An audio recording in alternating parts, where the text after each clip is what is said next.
하나님께서 저와 여러분에게 주시는 말씀 시편 119편 12절입니다. 함께 읽겠습니다. 찬송을 받으실 주 여호와여, 주의 율례들을 내게 가르치소서. 우리 그리스도인들의 유일한 찬양의 대상은 성삼위 하나님이십니다. 여러분, 위대한 선지자도 사도도 순교자도 예언자도 헌신자도 찬양의 대상이 아닙니다. 마리아를 찬양하고 성인을 찬양하고 심지어 교주를 찬양하고 목사를 찬양해서 자신이 다니는 교회 외엔 마치 예수가 없는 것처럼 진리가 없는 것처럼 말하는 사람들이 있어요. 하나님을 찬양하는 이유는 하나님을 만났기 때문이죠. 삶을 통해 영혼 중심의 신비를 통해 하나님을 경험했기 때문입니다. 하나님의 성품을 경험하고 속성, 능력, 지혜, 사랑 등을 경험했기 때문에 찬양하는 것입니다. 찬양은 내가 믿지 않고는 경험하지 않고는 할 수도 온전한 찬양을 올려드릴 수도 없습니다. 그리스도인이라면 당연히 찬양합니다. 왜요? 찬양해야 할 분명한 이유가 내면에 가득하기 때문입니다.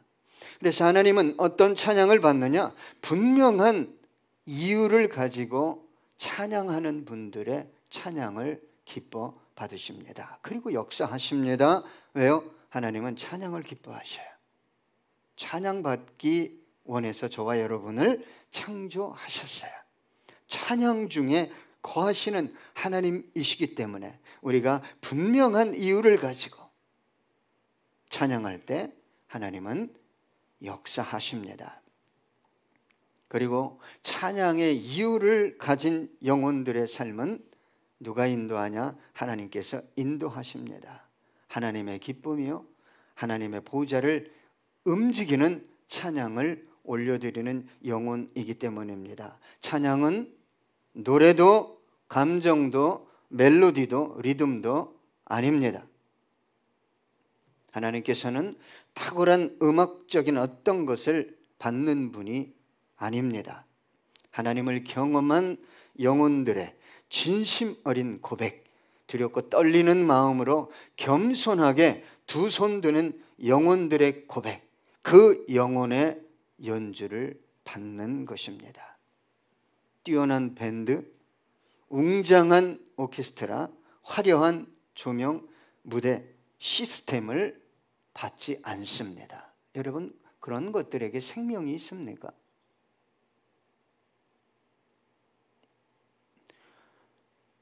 살아있는, 우리 주님께서 말씀하셨듯이 살아있는, 생명이 있는 영혼의 고백을 받는 것입니다.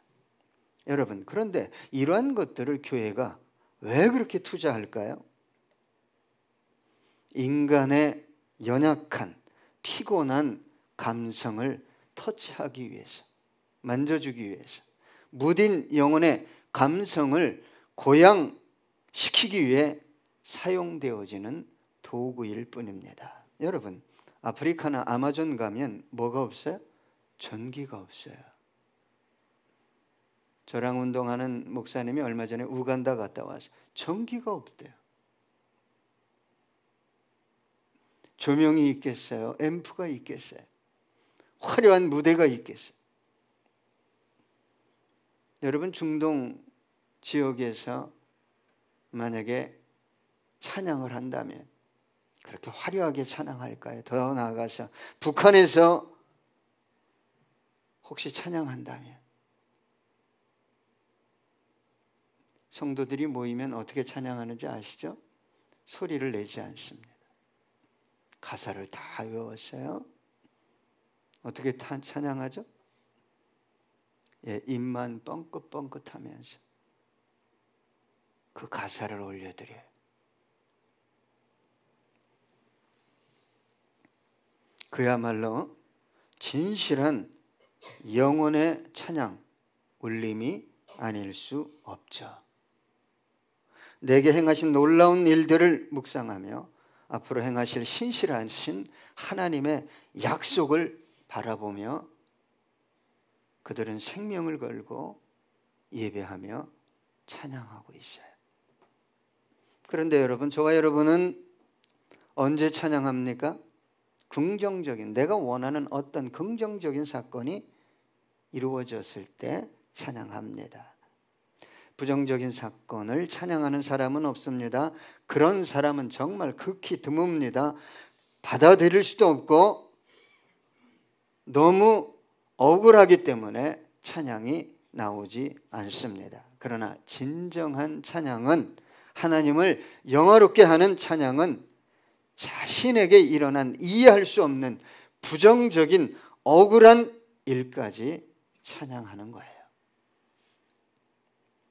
신실하신 하나님을 신뢰하며 자신에게 주어진, 앞으로 주어질 더 크고 위대한 하나님의 일들, 사건을 묵상하며 찬양하는 것입니다. 여러분, 찬양은 내가 보기에 좋은 것을 하는 것이 아니라 누가 보기에, 하나님 보시기에 심히 좋은 것을 찬양해야 온전한 찬양인 것입니다. 그래서 진정한 찬양은 단순히 음악적인 어떤 것을 탁월하게 만들어내므로 우리의 감성을 고양하는 것이 아니에요. 흥분이 아닙니다. 하나님을 경험한 우리의 전 존재, 영혼과 삶을 존귀하신 주님 발 앞에 내어드릴 때 온전한 찬양이 되는 것입니다. 그래서 시인이 오늘 본문에 뭐라고 말했습니까? 찬양을 받으실 주 여호와여, 주의 율례들을 내게 가르치소서. 왜 찬양과 말씀이 함께 나옵니까? 그러면서 저에게 가르쳐 주십시오. 당신의 말씀을, 율례들을, 율법들을 가르쳐 주십시오. 주님의 말씀, 그 깊고 오묘한 뜻을 알아야 찬양이 깊어집니다. 찬양이 멈추지 않습니다. 누구처럼요? 다윗처럼 고난과 절망 중에 있지만, 모든 것을 잃은 욥처럼 감옥에 갇혔지만 바울과 실라처럼 찬양하게 되는 거예요.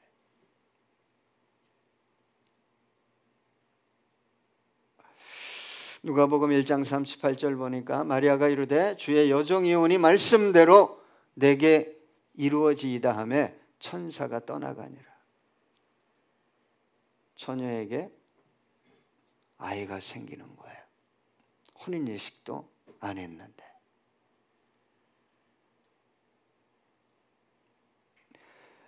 여러분, 내 몸, 내 소유, 주님 것이잖아요.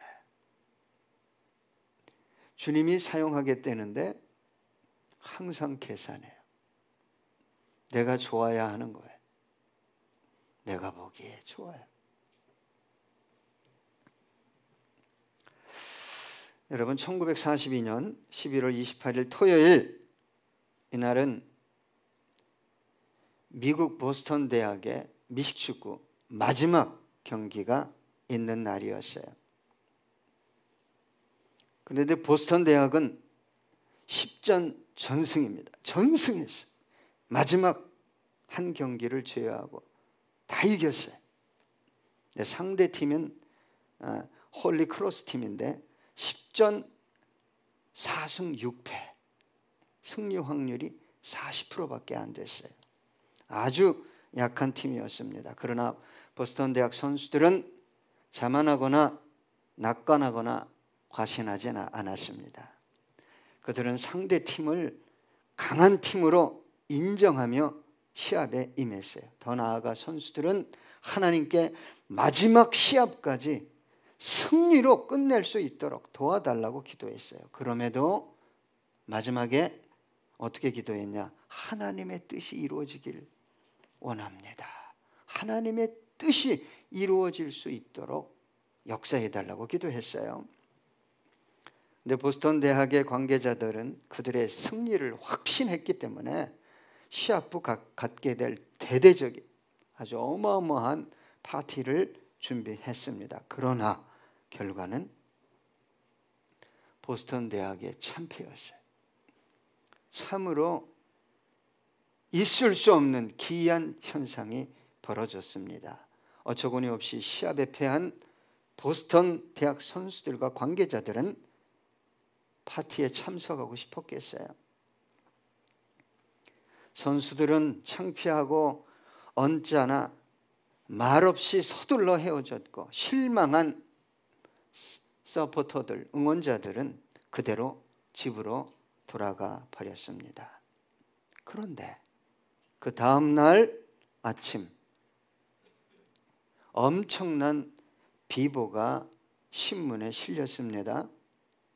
지난밤 보스턴 대학이 승리한 후에 파티를 열려고 했던 그 장소에서 불이 나서 자그마치 491명이 사망했다는 비보를 확인하게 됩니다. 주시옵소서.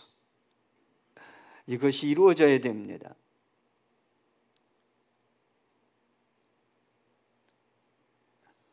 그래서 주는 것만 여러분 찬양하십니까?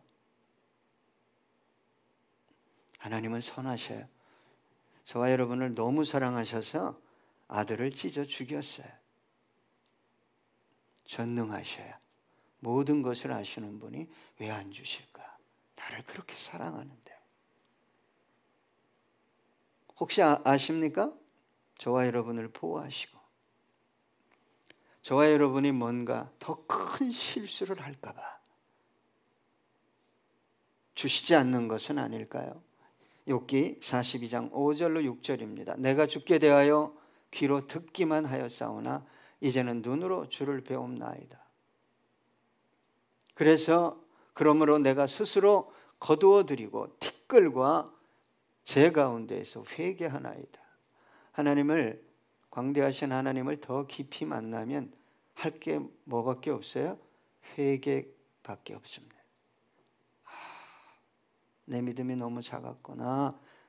내가 하나님을 제대로 알지 못했구나. 여러분, 그리스도인들의 찬양의 핵심 내용이 뭡니까? 십자가잖아요. 구속의 은혜잖아요. 그리스도인들의 마음을 가장 고무시키는 것은 여러분, 음악이 아니에요. 거기에 길들여지면 안 돼요.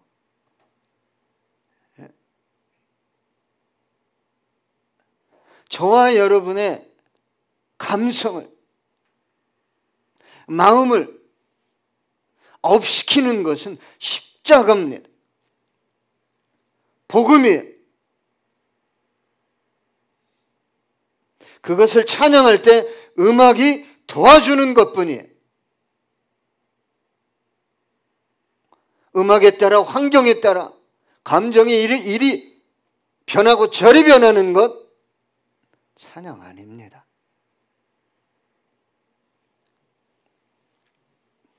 하나님의 형언할 수 없는 사랑, 그것을 찬양하는 거예요. 찬양이 멈추고 사라지는 이유는 생각보다 아주 단순합니다. 십자가의 구속의 은혜가 내면에서 사라지고 있는 거예요. 하나님의 사랑, 자신의 생명까지 아낌없이 내어주신 주님의 사랑을 망각하고 있는 거예요. 여러분, 십자가에 매달린 예수는 저와 여러분에게 있어 전부라고 말해도 과언이 아닐 것입니다. 십자가를 아는 만큼 주님을 알고 주님을 사랑하고 주님을 섬기고 찬양할 수 있기 때문입니다. 계시록 5장 11절로 12절입니다. 내가 또 보고 들음에 보좌와 생물들과 장로들을 둘러선 많은 천사의 음성이 있으니 그 수가 만만이요 천천이라. 큰 음성으로 이르되 죽임을 당하신 어린 양은 능력과 부와 지혜와 힘과 존귀와 영광과 찬송을 받으시기에 합당하도다 하더라. 저와 여러분이 어디까지 가서 어린 양을 찬양해요? 천국 가서 천사들과 함께 장로들과 함께 영원히 찬양하는 내용이 뭐예요? 어린 양이에요. 어린. 나 같은 것을 위해 생명을 내어주신 주님. 이 땅에서도 저와 여러분이 찬양해야 할 이유를 모르면, 주의 율례 그 깊은 뜻을 모르면 찬양도 멈추고,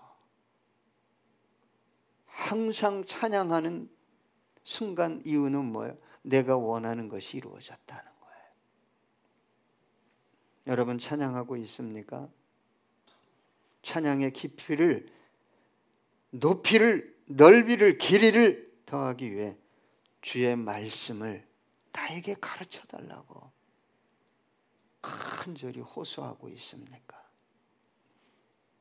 기도하겠습니다.